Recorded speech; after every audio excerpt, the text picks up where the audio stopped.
The neighborhood that the bicyclist had struggled to find his way uh, had a nickname. It was called the Spread, or it is called the Spread, because in that part of Richland, uh, the streets sort of spread out from some center off somewhere that no one knew exactly why it was like that. But anyway, in that neighborhood, the Spread, on the same day, on a back porch, there were two women sitting in a porch swing, swinging slowly. Now I say women. Uh, I don't want to just say females. One was much older than the other. As a matter of fact, one was the grandmother of the other. The grandmother, her name was Violet, although people who knew her well called her Vi. Her granddaughter called her Grandma, or often Gma. The girl, maybe I should just call her a girl, she was almost a woman, whatever. She was only going to be 17 for really a few more days. Then she'd be 18. Her name, her middle name was Elaine, and that's what she went by. But her grandmother often called her Sherry because that's her first name. Anyway, the two were swinging. Now, why were they outside in that tremendous heat? Well, Violet had figured something out. In her porch swing, she found that if she put some wet sheets over the top, like a canopy and a drip of water, she was kind of inventive, and swung back and forth, that made for cool air. It was a very dry heat. And she was experimenting with it. It worked. Now, see, she had been in the Peace Corps and in Brazil. And back then, she used to take a sheet and wet it.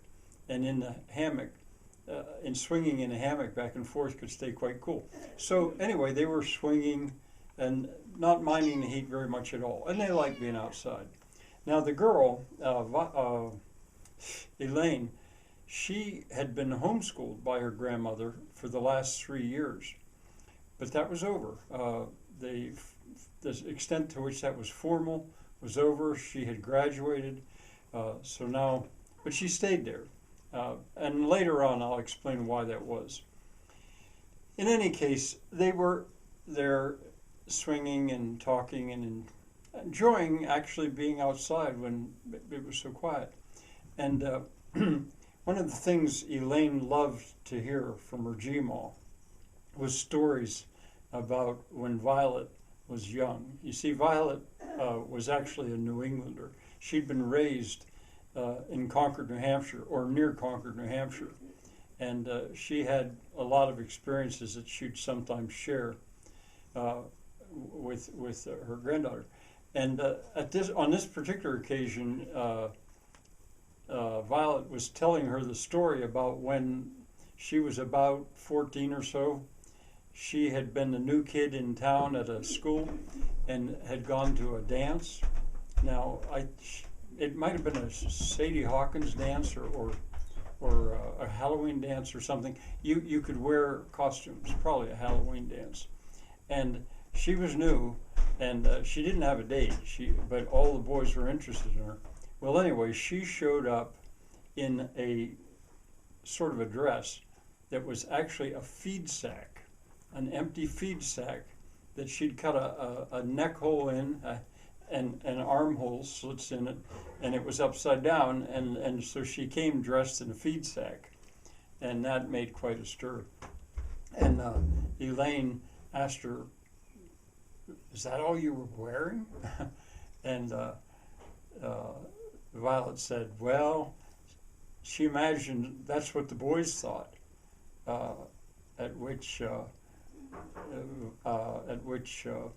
Elaine blushed. Elaine was sort of shy that way, and she blushed and kind of giggled a little bit.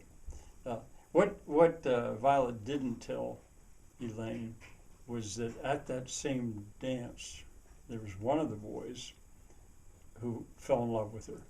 And it wasn't because of her beauty. It wasn't even because of the dress. It was because of the fact that she had done that and done that with her hands and made that herself, and he just thought that was that special.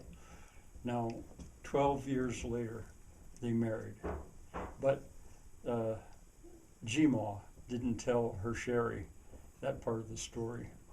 They went on to something else.